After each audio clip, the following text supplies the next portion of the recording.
Victoria, the royal who invented the modern monarchy. Queen who made Britain an empire. Victoria's Britain is ruling the waves, ruling the world. But who was the real woman beneath the crown? In this series, we discover Victoria as we've never seen her before. A sensuous young queen.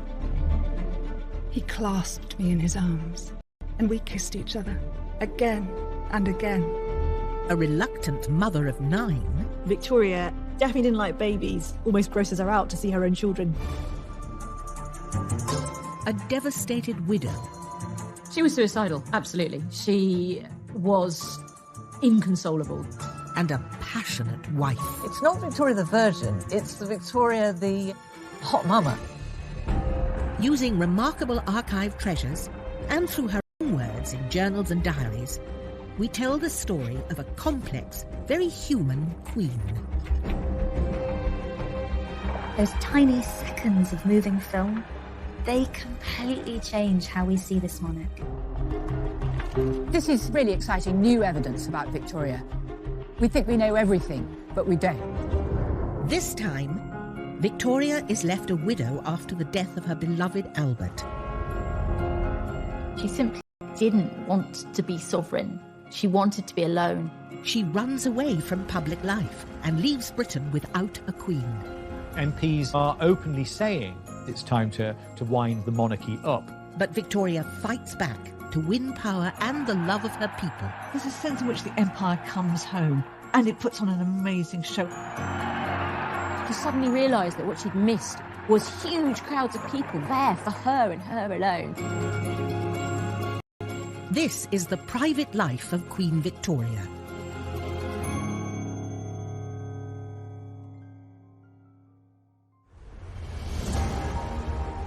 After 60 years on the throne, a regal Queen Victoria celebrated her Diamond Jubilee. Victoria was now the ruler of an empire that spanned the globe. She was probably the most famous person on the planet.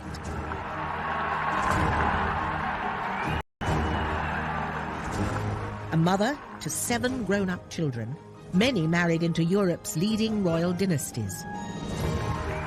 The 78-year-old monarch, loved by her people, waves at the cheering crowds on this summer day of 1897.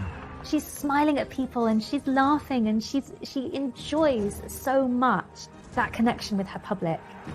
Monarch and matriarch, she defined an era. She was the only monarch the vast majority of people had ever known on the throne. So I suppose it's a little bit like Queen Elizabeth today. Who among us can envisage a time when there isn't a Queen Elizabeth? Victoria was, in a very real sense, Britain. All vied with one another to give me a heartfelt, loyal and affectionate welcome. I was deeply touched and gratified. The Jubilee had been a moment of triumph. But after the death of her husband Albert 36 years earlier, it had seemed unlikely a day like this would ever come. The death of Albert on the 14th of December 1861 sent shockwaves through the country. In London, the bells of St. Paul's rang out, signalling a national crisis. Britain was in mourning for the prince. It was an absolute shock. The man was only 42. It's a little bit like Princess Diana's funeral. A sense that there's an absolute sea change, that something important has happened. And while the nation mourned, Victoria was tortured by grief. She had lost the love of her life, she'd lost her partner, her friend. In her diary, she wrote, To lose one's partner in life is like losing half of one's body and soul. It's like death in life. She was suicidal. She was inconsolable. She couldn't use her legs. She stopped eating. The funeral at St. George's Chapel in Windsor was to be attended by dignitaries from around the world. Kings, lords and politicians were there, paying their respects. But unbelievably, Queen Victoria herself wouldn't be there. Women didn't go to funerals because there's a sense in which it's too upsetting for them. They do mourning work, if you like, but they do it at home. And as a dutiful wife, Victoria followed convention.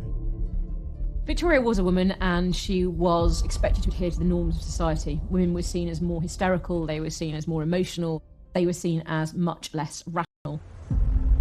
So, despite being ruler of the British Empire, doctors told Victoria to stay away from the funeral and go home. She travelled back to Osborne House on the Isle of Wight, 60 miles away from Windsor, and the prying eyes of the public. Like it was business as usual. For the monarchy, it was considered essential to national morale.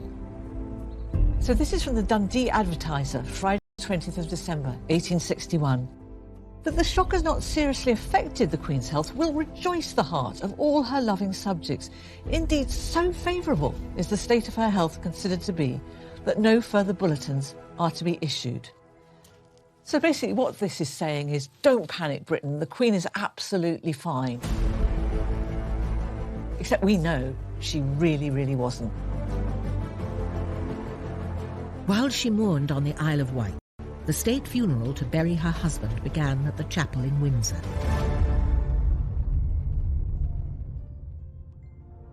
Desperate to be close to the great love of her life, Victoria had placed a last memento with his body. She had it done for Albert, and it was always his favourite portrait of her. I don't think there's any other way to put it. It's an incredibly erotic picture of Victoria. She's got her beautiful hair is hanging right the way down to her bust. It's not Victoria the Virgin, it's Victoria the hot mama. When the time finally came to bury Albert, Victoria confessed to her oldest daughter, Vicky, how pointless her life now felt. It is 1 o'clock, and all is over. But oh, only to have feelings of utter broken-heartedness, utter despair of the life I am to lead.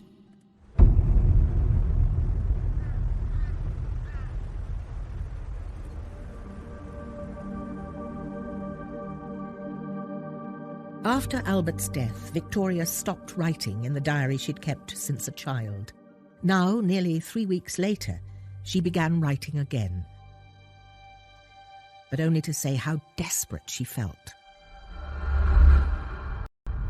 I have been unable to write my journal since the day my beloved one left us, and with what a heavy, broken heart I enter on a new year without him.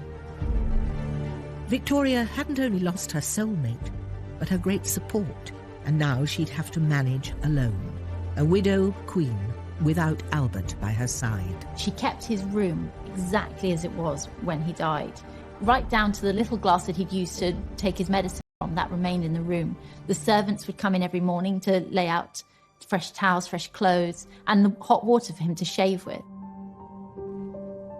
The children were not expected to be merry and to do the sorts of things that children did, occupying her. Victoria and her family began an established phase of mourning. As a new widow, she'd follow an elaborate set of social rituals. There are prescribed periods of time for people to mourn. For widows, it's 2 years. If you have a lesser relation, then it's 6 months or it's a year. Everything becomes very, very set down. Funeral rites become a kind of performance. For this period of mourning, widow women were expected to only leave the house when they absolutely had to and stay out of kind of social events. So the dress had to be black, but also accessories, the handkerchief, the lace, the stockings, shoes, belt buckles, everything had to be black. Victoria's mourning wear became her signature look, like a uniform for facing her public without Albert. Victoria, although she initially announced she would wear mourning for at least 2 years, very quickly decided that she was going to wear deepest mourning for Albert for the rest of her life. She didn't want to surrender her grief because her grief became an expression of her love for Albert. It's how she defined herself. Grieving for Albert was now all Victoria cared about, despite her public duties. But his death meant that she was now left alone to rule. When Albert was around, she was eclipsed in terms of the position that she held, because he took over much of the direction of the monarchy. She'd effectively been indoctrinated, and so suddenly to be without this man who had persuaded her that she needed him, it was actually terrifying for Victoria. The amount of work which comes upon me is more than I can bear. I, who always hated business, have now nothing but that. Public and private, it falls upon me. Soon, the pressure to be monarch and widow was too much. Victoria fled from Buckingham Palace and the scrutiny of public life to the remote Scottish Highlands, her special place to rest and retreat. But by doing it, she left Britain without a queen.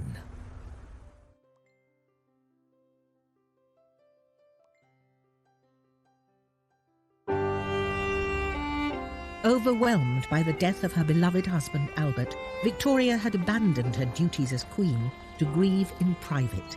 She escaped to her Highland retreat, Balmoral, the castle they'd built together. It's a big statement of withdrawal to go so far away from London. You know, this is a long way.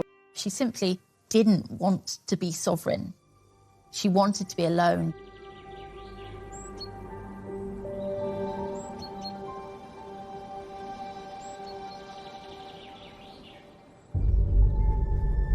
Balmoral gave Victoria the privacy she wanted, but it came at a cost. It was filled with memories of Albert. Everything, even down to the smallest detail, is somehow associated with him and his memory.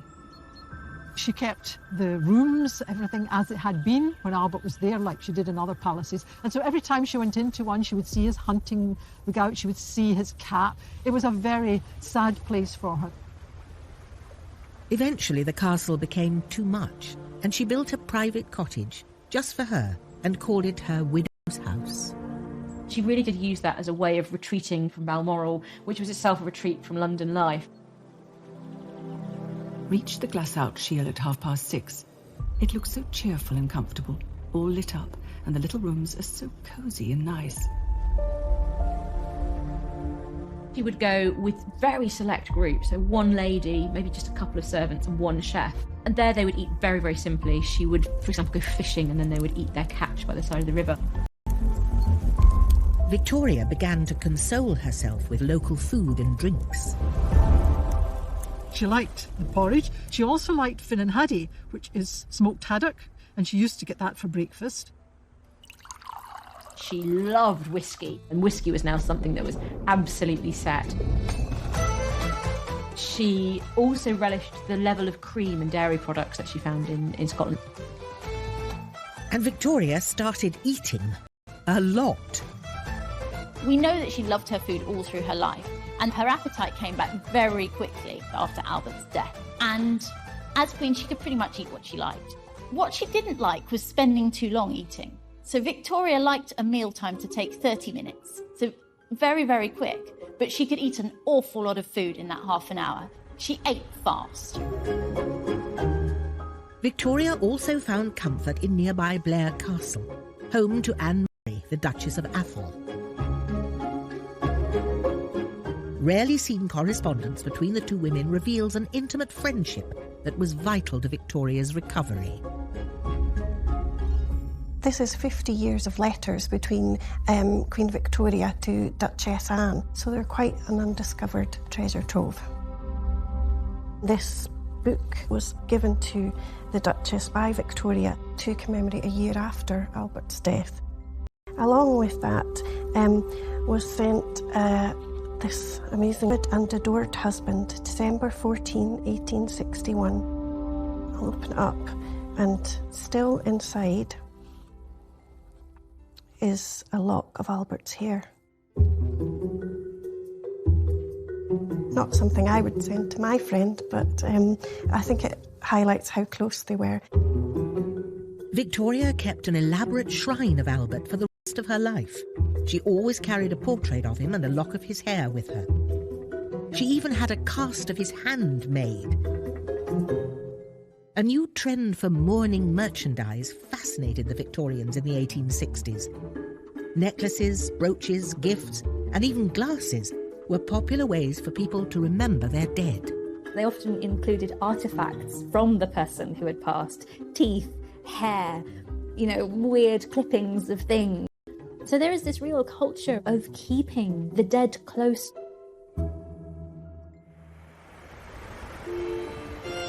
Victoria stayed in the Highlands well beyond her official 2-year period of mourning, returning only occasionally to Osborne House or Windsor to see the family. The magic of the Highlands and the escape from her public life and duty suited the Queen. Our beloved Balmoral, with its glorious scenery and the air, its solitude and absence of all contact with the mere miserable frivolities and worldliness of this wicked world. But after more than 20 years of marriage, Victoria felt increasingly alone, and she began to crave male companionship. I am, alas, not old, and my feelings are strong and warm. My love is ardent. There's a desire for a strong manly presence who will look after her as if she is the delicate creature that she feels herself to be. And one man was spending an increasing amount of time with the Queen. He was a Balmoral servant called John Brown. He was tall, curly blonde hair, and good-looking broad shoulders, and Victoria was a sucker for someone that looked a bit like that. He looked a real Highlander. John Brown took Victoria fishing and riding. He even carried her to and from her horse. And as they grew closer and closer, she decided to promote him. I have now appointed that excellent Highland servant of mine to attend me always and everywhere out of doors. But not everyone shared Victoria's enthusiasm for her Scottish servant. John Brown is not a likeable man, but as far as everybody else was concerned, he was a drunken bore. It was very much based on class. I mean, let's face it, if an outsider comes in and starts to get the Queen's ear, I mean, goodness me. Victoria ignored the gossip and the tittle-tattle and stuck by John Brown. He is so devoted and attached and clever, and so wonderfully able to interpret one's wishes. He is a real treasure to me now. They would go out sitting on hillsides in the rain, drinking whiskey together. They would also have an awful lot of private time together. The little cottage that she built for herself. Whiskey toddy was brought round for everyone, and Brown begged I would drink to the fire kindling. I mean, John Brown clearly feels that he has license to say anything to the Queen. At one point, he tells her that she's putting on too much weight. And instead of being completely offended, she takes that on board. He gave her something nobody else was giving her, which was an honest view. I think he sort of shocked her out of herself in some ways. She could be who she wanted to be with him. Albert's death had left a huge hole in her life, and John Brown filled it. Often I told him no one loved him more than I did or had a better friend than me, and he answered, nor you than me. No one loves you more. But questions persisted about the close nature of their relationship. The rumour mill went into overdrive, and there was only one thing on everyone's mind. When people talk about the John Brown thing, the thing they always fixate on is sex. They really feel that she is probably shacked up with John Brown, having delicious Highland sex. I mean, people's fantasies run riot. We thought she was in mourning. We thought she did nothing but weep over Prince Albert. It turns out that she's been having a very nice life, thank you very much, in secret. Victoria's retreat from public view lasted for much longer than the 2 years people were expecting, and her constant refusal to take part in public ceremonies was causing concern. As if to reassure for the nation that she was a dutiful queen, she commissioned Sir Edward Landseer to paint a portrait of her as a widow. But the painting didn't have the desired effect. In fact, it backfired, and when it was shown, her popularity took another dive. So this painting failed because it's trying to say so much, but it isn't answering the question that's being asked. She's for abandonment of duty. She tries to signal her continuing work in a series of ways in this painting. She's working on matters of state. She has her letter in her hand. She has stopped to deal with this rather urgent matter mid-pony rides because it's so important, the work that she is getting on with. She also suggests that she's keeping up with her motherly work. We have an image of two of her daughters very content in the background. But the public didn't want a painting. They wanted to see their queen in person. By the mid-1860s, her ministers and even her own family were becoming frantic about her absence. And people started to ask, was she even fit to rule?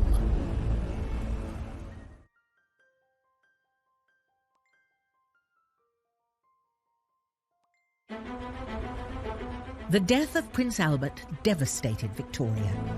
Consumed by grief, she locked herself away in Balmoral, far away from her subjects and her royal engagements. But after 5 years of mourning, the country had had enough.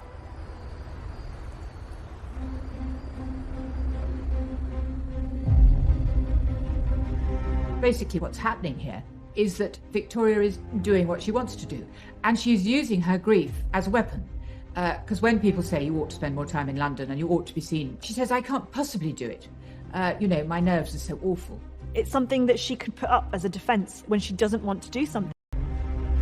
And it's difficult to challenge a widow, isn't it, really? The goodwill that she and Albert had built up was fading fast, and her demand for isolation was making her seem out of touch, or even worse, as if she didn't care about the nation and her people. There was increasing criticism of Victoria. So it became very apparent that it was Victoria who didn't want to fulfill the public role of sovereign. Victoria was the first female monarch in over 100 years. But increasingly in the 19th century, work among the middle and especially the upper classes became the province of men. Women were expected to stay at home. People felt unsure about Victoria's ability to be a woman, a mother, and a queen all at the same time. It reanimates, I think, all those anxieties from the beginning of the reign, which is this is what happens when you have a queen rather than a king. If you have a king, he will have certain constitutional duties and he will feel obliged to do them. He may do them badly, but he will feel obliged. The queen will somehow invoke her right to be a private woman, to be a mourning widow, to be just not able to cope at the moment, will be allowed to be a woman at home. And there's a real sense in which, duties was helping to fuel a new and energised clamour to get rid of the monarch. There are radical politicians, MPs in Parliament, who are openly saying that perhaps it's time to wind the monarchy up.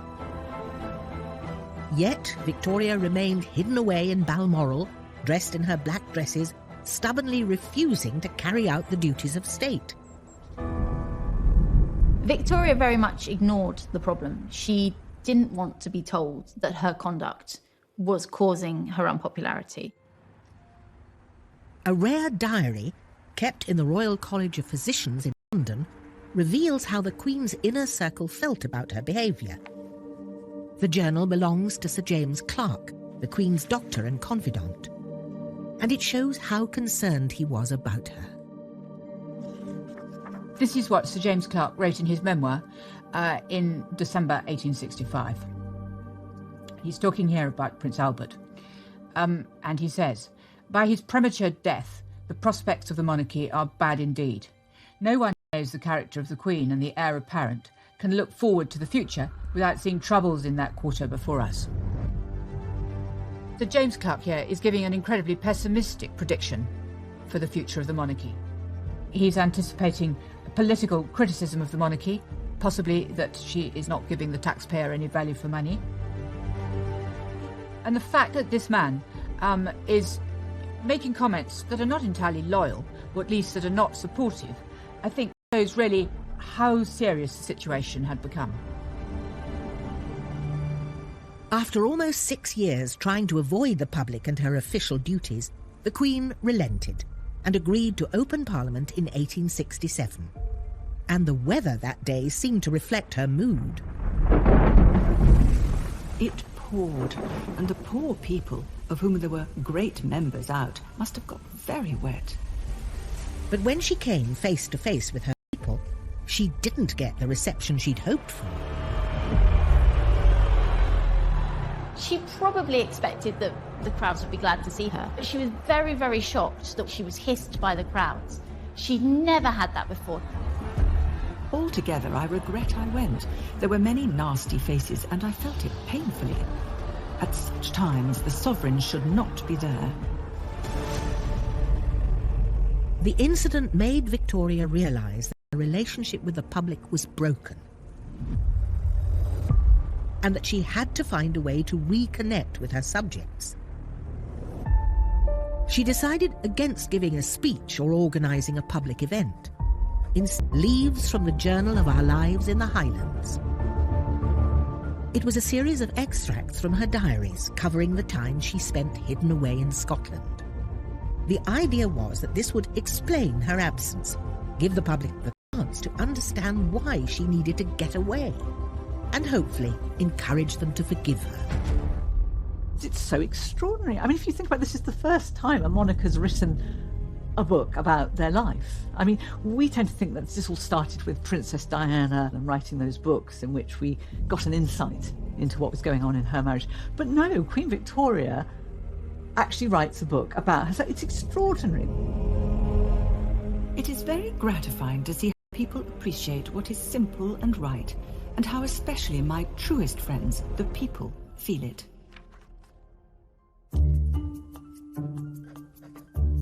Victoria was really proud of her book and wanted to show it off to those she admired, particularly her favourite writer, Charles Dickens. He agrees to meet her, and she very coyly gives him a copy of her book and says something along the lines of, "Mr. Dickens, I know I'm not really a patch on you, but, please accept this." And he has to do a sort of smirk through gritted teeth. But he thinks the book is, he calls it preposterous. Although Dickens was not a fan of the book, the public snapped it up, and it sold more than 18,000 copies. The letters flow in, saying how much more than ever I shall be loved, now that I'm understood. Her book had achieved its objective. Victoria was back, and she intended to seize this new goodwill and run with it. But in 1871, just as she was getting back on her feet, she received devastating news.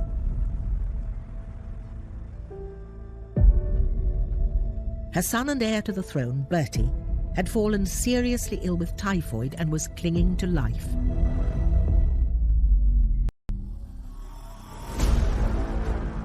Typhoid was a waterborne disease and was common in Victorian Britain. It claimed thousands of lives each year. It hit working classes the hardest, those with poor access to clean water, but it didn't spare the royal family. When she heard the news about Bertie, Victoria rushed to her son's bedside at his home in Sandringham. We know from the diary that she was there with him most days, watching him, and he's not always lucid, and she was very concerned about his health. Kissing and stroking his arm. He turned round and looked wildly at me, saying, "Who are you?" And then, "It's Mamma." "Dear child," I replied. To make things even harder for Victoria, Bertie's illness coincided with the anniversary of Albert's death. It looks as though Edward may die on the very day that Albert died. It's exactly 10 years. There starts to feel something very, very mythic about it, as though this is how the gods are going to play out this game. Petrified, all Victoria could do was wait as the deadly disease ran its course. Outside the palace, the nation was also waiting and watching, desperate for news of the future heir. And as they waited, what they saw was their queen as a caring mother, tending to the needs of her sick child. By looking after Bertie, she was looking after both her son and her heir, and that was the work of both the Queen and the mother. And so this was her being sort of constantly there. It really touched a lot of people. Finally, on the anniversary of Albert's death, Victoria received some good news. It seemed hardly possible to realise the day and to feel that on this very day, our dear Bertie is getting better instead of worse. Victoria seized the opportunity to share the news of his miraculous recovery and her joy as both a mother and a monarch. It seemed like a message from Albert that this was her moment, and she took it.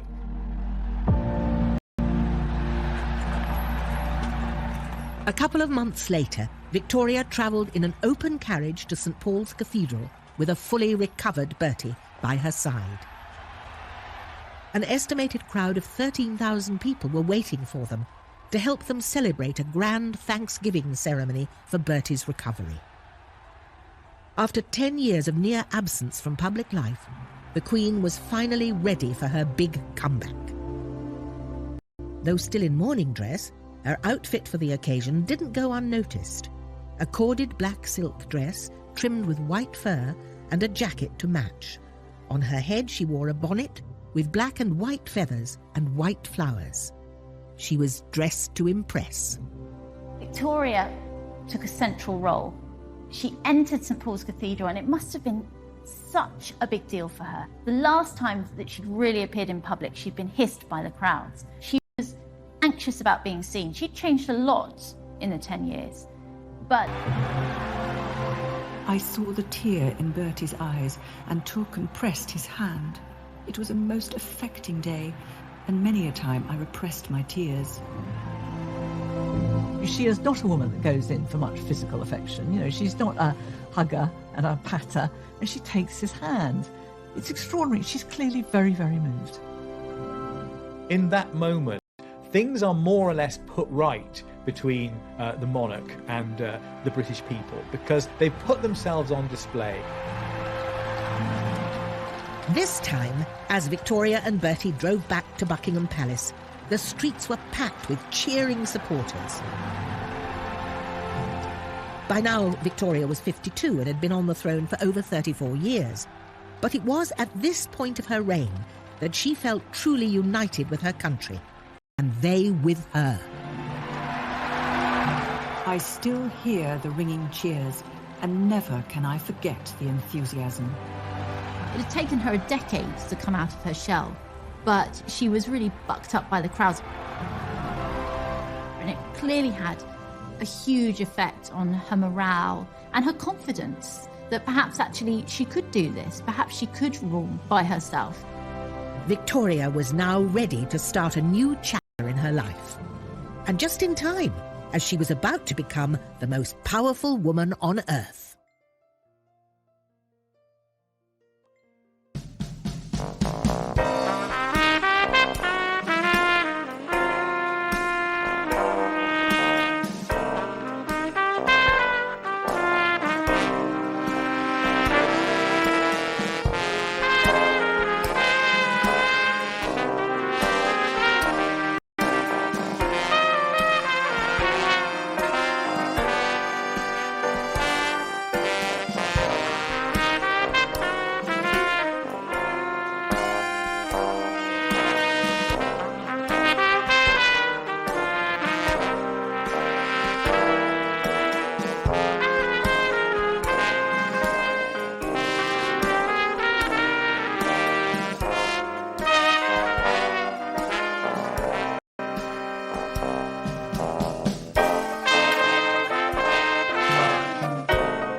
After a decade of self-imposed isolation, mourning for her lost husband, Queen Victoria was back and reunited with her people.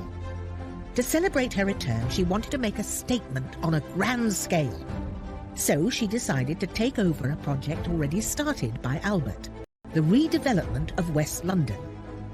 Victoria transformed this part of London that gave birth to some of Britain's biggest cultural institutions: the Natural History Museum, the Victoria and Albert Museum, the Royal Albert Hall, and her most important and personal monument, the Albert Memorial.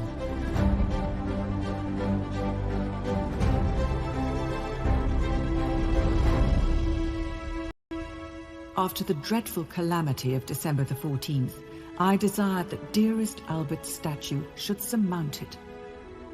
Victoria inaugurated the Albert Memorial in 1872, and its design was her husband as she remembered him. The memorial is really magnificent. The bronze figures and mosaics are all beautifully executed. You see him here looking incredibly just masculine. He's got these gigantic thighs and then the kind of thick muscular shins.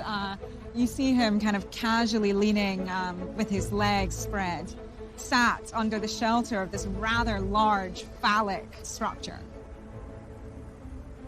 The memorial commemorated her great love, but it was time for her to move on.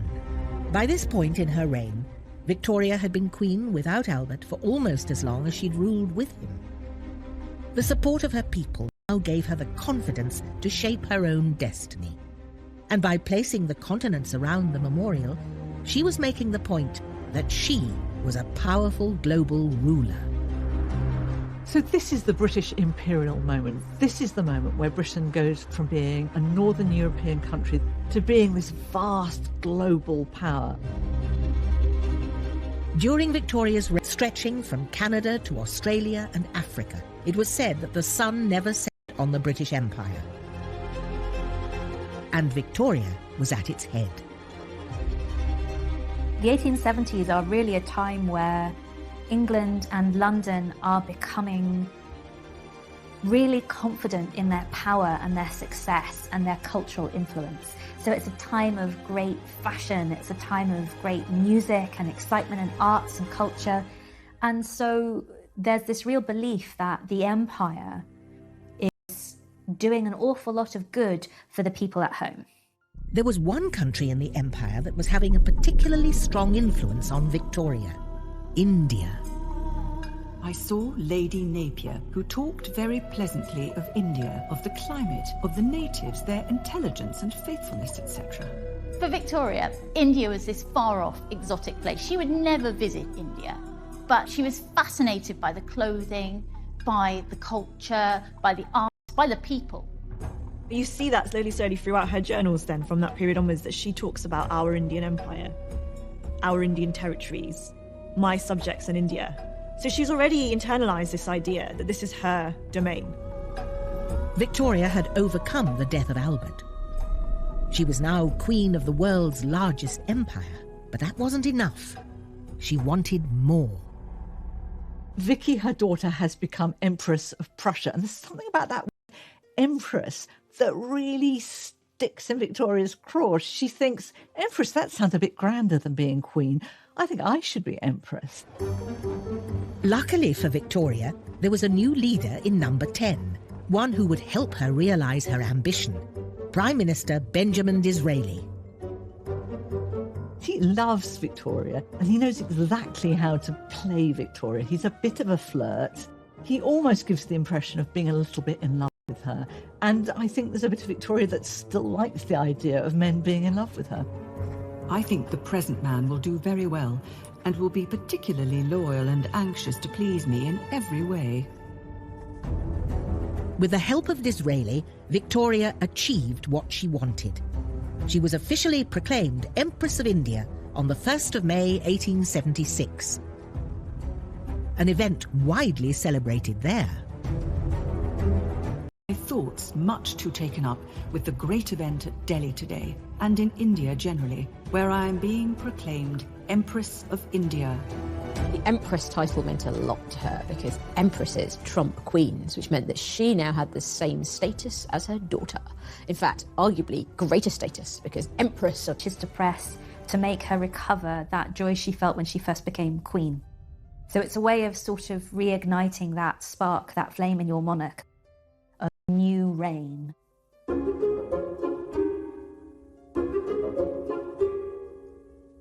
Re-energized as Empress of India, Victoria embraced a new confident style and image. She still insisted on wearing mourning dress, but added a touch more glamour to it. In the earliest widow's wear, she wears these very plain, very harsh dresses, completely black down to the details and very little ornaments. And there's something so heavy. Whereas later, when she starts wearing dresses like this one, it's quite a dramatic change.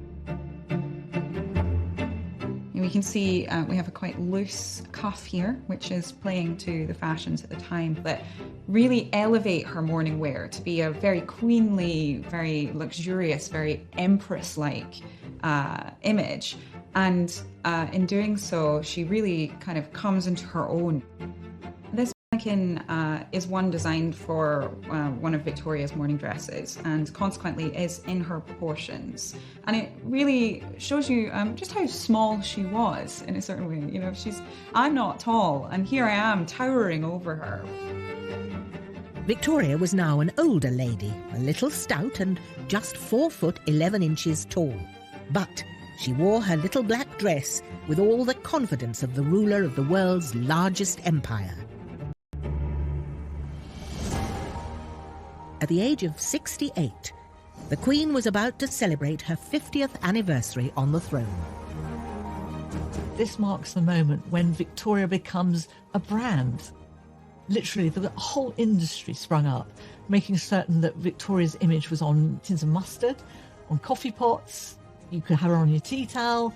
I mean, she now becomes one of the first big global brands, instantly recognisable.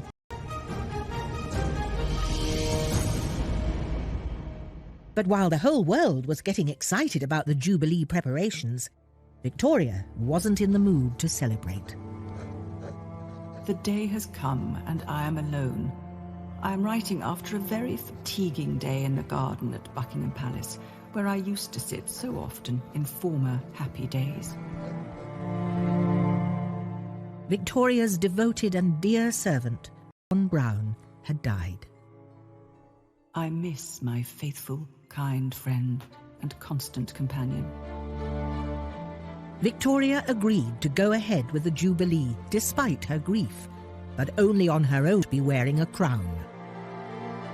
She had always disliked wearing crowns. They were just heavy and really uncomfortable. I mean, if you look at it, it's solid metal. They weigh a lot. If you try one on, it's really hard to keep your neck up. The powers that be at Westminster, they want to make the Jubilee something to show off to the world. And they tell her that the empire cannot be represented by a bonnet. You have to wear a crown.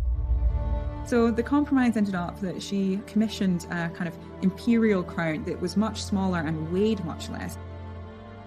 And she could kind of combine her mourning dress with her imperial empress crown, and then she had her wedding lace. And in doing so, she was the wife and the widow and the queen and the empress, all in that one outfit. As people flocked from all over the empire to cheer their empress, London was transformed. For the first time, Britons get a sense of what empire looks like, what it means. It's not just a question of having goods coming in and goods going out. There are people out there. There are extraordinary people who look different from Britain, have different skin colour, different facial features. There's a sense in which the empire comes home, and it puts on an amazing show. And for that moment, you get a sense of the sheer scale of what Britain has managed to achieve. And the Queen's earlier reluctance about the event soon disappeared. The crowds from the palace gates up to the Abbey were enormous, and there was such an extraordinary outburst of enthusiasm. It's typical of Victoria that she thinks she doesn't want public adoration, and actually the one thing she really does want is public Declaration. So when the crowds came out, she suddenly realised that what she'd missed was huge crowds of people there for her and her alone. The decorations along Piccadilly were quite beautiful, and there were most touching inscriptions. Victoria's always a sucker for love. That sense of, they like me, no, they love me, was absolutely intoxicating to her. This never-to-be-forgotten day will always leave the most gratifying and heart-stirring memories.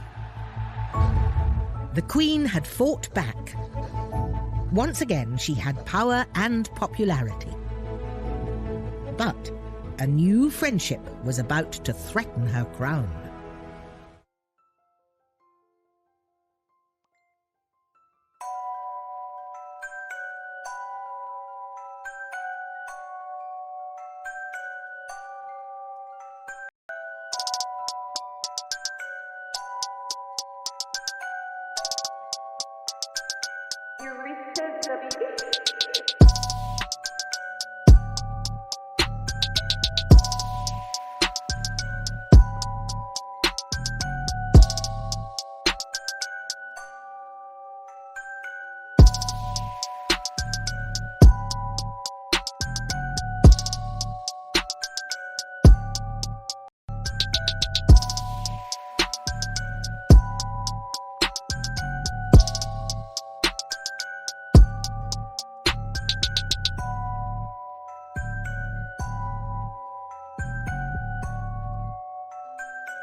Following the glorious Golden Jubilee celebrations in the summer of 1887, Queen Victoria was now a powerful queen. To celebrate her new Empress title, she was overwhelmed with gifts from all over the world. And something unexpected came from India. 2 young men to serve at Her Majesty's pleasure. They are dressed to the nines, have these grand turbans, and their sole purpose is to stand behind her and sort of represent the Indian Empire. The 2 new servants, before they serve, they come and they kiss her feet. And Abdul Karim, he's been told that you have to walk backwards, you must not look at the Queen. And of course, what do you do when you're told don't look up? He looks up. The one, Mohammed Baksh, very dark, with a very smiling expression, has been a servant before. And the other, much younger, called Abdul Karim, much lighter, tall, and with a fine, serious countenance. She dismisses Baksh in one sentence and writes a lot more about Karim. So we know right from the start, he's got her eye.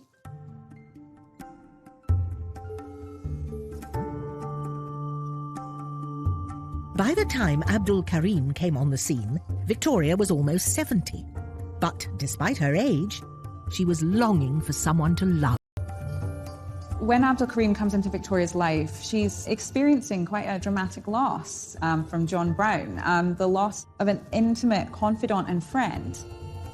Quite quickly, as he and Victoria begin to communicate, and she sees that he is somebody who's clever and educated and talented and skilled, but also becomes quite attracted to his personality. It looked as if Abdul could become the latest in line of Victoria's male companions. To keep him close to her, she decided to take Urdu lessons from him, and she promoted him to be her personal secretary, or munshi in Urdu. I particularly wish to retain his services, as he helps me in studying Hindustani, which interests me very much, and he's very intelligent and useful. She took great pleasure in learning and writing this new language from her ever-expanding empire, learning to say things like, "The tea is always bad at Osborne House. The egg is not boiled enough." She got off on the fact that she could learn something new, even at a relatively advanced age. And he was someone who thrilled her with his exoticism, with his words, with his personality. He tells her about, the heat and dust, the color, the festivals, the spices. Suddenly she's transported into a different world. She lets Abdul have more and more influence over her. Following Abdul's advice, she built a grand entertainment room at Osborne House in the style of the Indian emperors, known as the Durbar Room. A sort of mini India on the Isle of Wight. This room reflects this exuberance she was feeling. Her spirits had really revived, and I think this invited guests, she showed off her mini India to the world. So every detail from here was actually planned in India. Every object in this room, the lamps, the curtains, the carpet, they were all brought from India. The room looked very fine, with the chimney piece finished and surrounded by a beautiful peacock with a spread tail.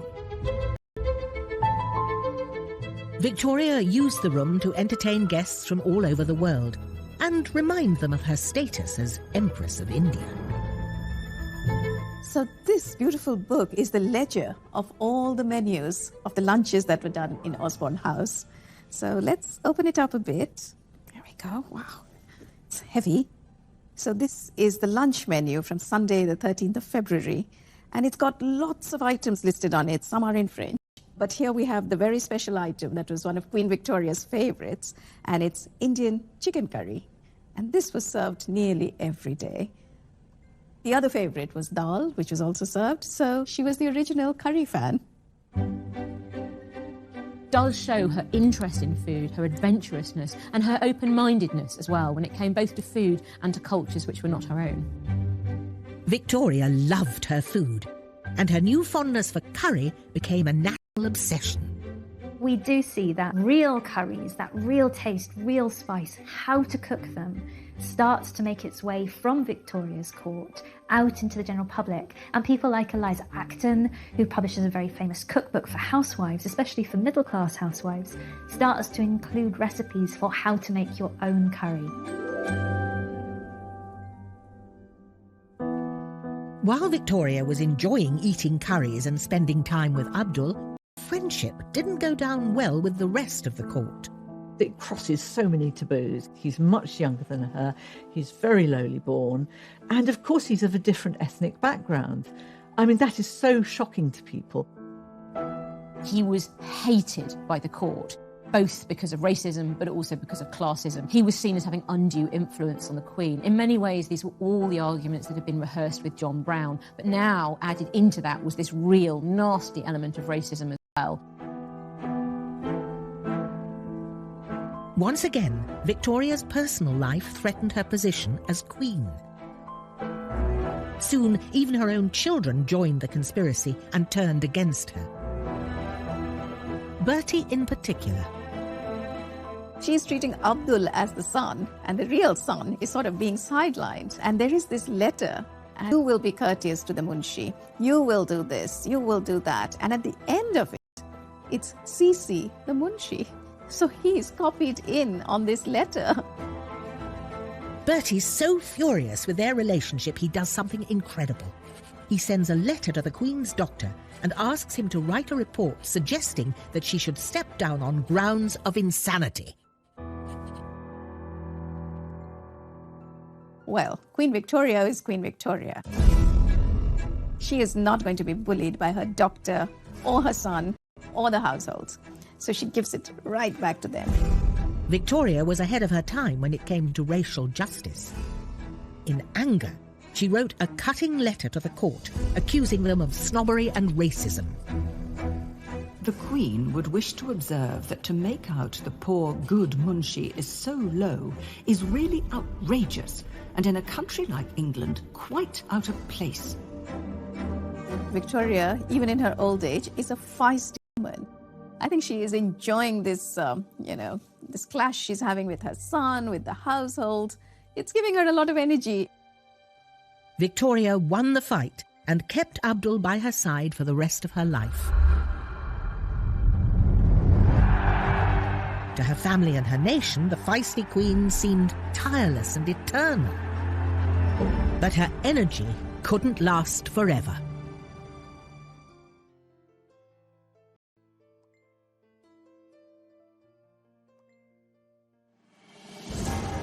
At the turn of the 20th century, Queen Victoria became the longest-serving monarch Britain had ever seen, as she celebrated over 60 years on the throne. Now approaching 80, she had an astonishing 42 grandchildren. She was fully embracing the image of grandmother to her family and her nation, and was enjoying unprecedented popularity.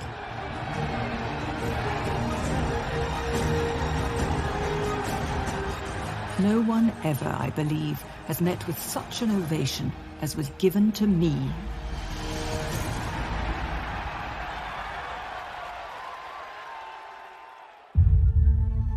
Finally, she was successfully combining her roles as monarch and matriarch. There's a new way of being queen. She's freer now as an elderly woman. There's nothing is expected of her. All the early battles are won, and there's a sense in which all she has to do now is relax and claim that popularity. Some remarkable footage taken during a visit to Dublin. What we have here is truly amazing. She's an old woman, but she's still engaging with the crowds. She's seen so many crowds during her lifetime, but their love continues to please her. I can never forget the really wild enthusiasm and affectionate loyalty displayed by all. Those tiny seconds of moving film, they completely change how we see this monarch. She's not dull and boring and a woman trapped in grief who has no joy in life.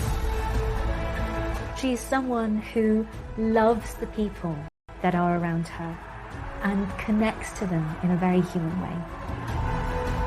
By this point in Victoria's life, she has already defined an era. She has spanned a century almost. Even by this stage, people know it as the Victorian era. She's an icon. Victoria is so fascinating because her life was so long and so much happened within it. It was a very influential era, the Victorian era. I mean, we went from essentially an agrarian economy with limited industrialisation to something very much more akin to the modern world we see today. Britain found it impossible to imagine a world without Victoria because she had always been there. So in a sense, it's not just that she becomes part of the furniture, she kind of is the world. But the world was about to crumble. As the winter of 1900 approached, only a few months after her Dublin visit, Victoria started to feel ill.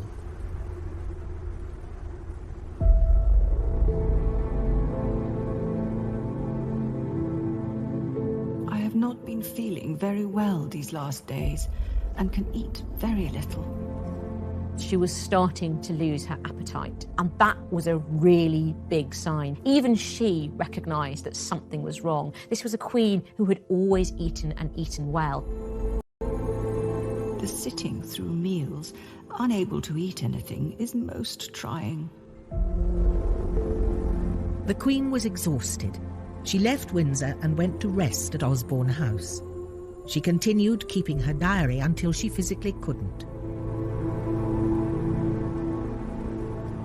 On the 13th of January 1901, after 69 years of almost uninterrupted journaling, a diminished Victoria dictated her last diary entry to her daughter. Had a fair night, but was a little wakeful. Got up earlier and had some milk. At 5:30 went down to the drawing room, where a short service was held. A week later, on the 22nd of January 1901, Victoria was lying in bed. She couldn't believe the end was coming. I don't want to die yet. There are several things I want to arrange. She died a lot and kept coming back to life. So in the morning they thought they were going to lose her as she slipped slowly to what looked like a final coma. But no, she fought her way back again. She even signed some letters and had something to eat.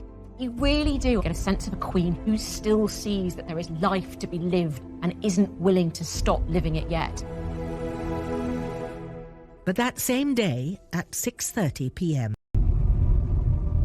Victoria whispered her final words. Interestingly, her last words are supposed to be Bertie.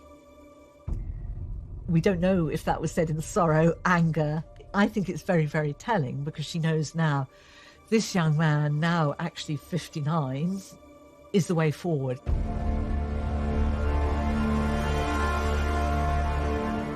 There were reporters hanging around outside the gates of Osborne House shouting that the Queen is dead. The news of the Queen's death shook the world.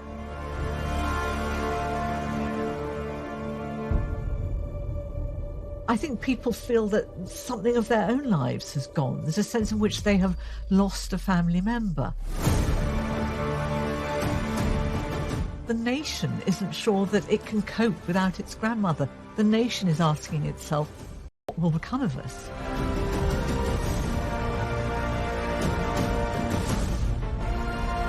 It was a great break in history. People were aware of it, just as they were aware when 9/11 took place. This was, I think, visible in the tributes that were paid to her. Everybody wearing black. Even the prostitutes wore black. The world was in mourning, just as Queen Victoria had been for half of her life.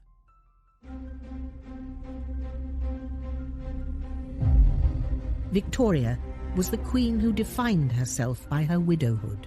When we think about Victoria, or the British Empire, or the country that she ruled over, we're thinking about this period in her life. When we picture Victoria, we're thinking about the widowed Victoria ruling alone. The birth of this new Victoria was a difficult birth. It took her a decade from Prince Albert's death to understand that she could separate the Queen from the woman. But after that, she didn't really... But Victoria's own words revealed she was always more than just a queen. She was a princess, a wife, a mother, and a widow. A ruler and an empress. One of the most iconic monarchs Britain has ever seen.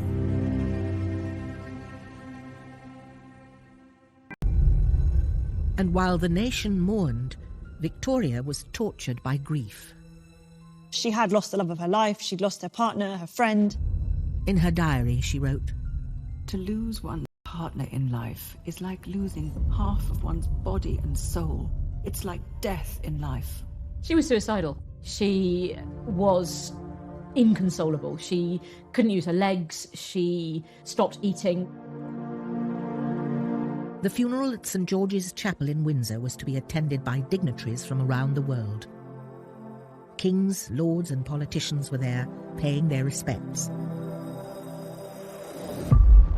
But unbelievably, Queen Victoria herself wouldn't be there. Women didn't go to funerals because there's a sense in which it's too upsetting for them. They do mourning work, if you like, but they do it at home. And as a dutiful wife, Victoria followed convention. Victoria was a woman, and she was expected to adhere to the norms of society. Women were seen as more hysterical, they were seen as more emotional, they were seen as much less rational.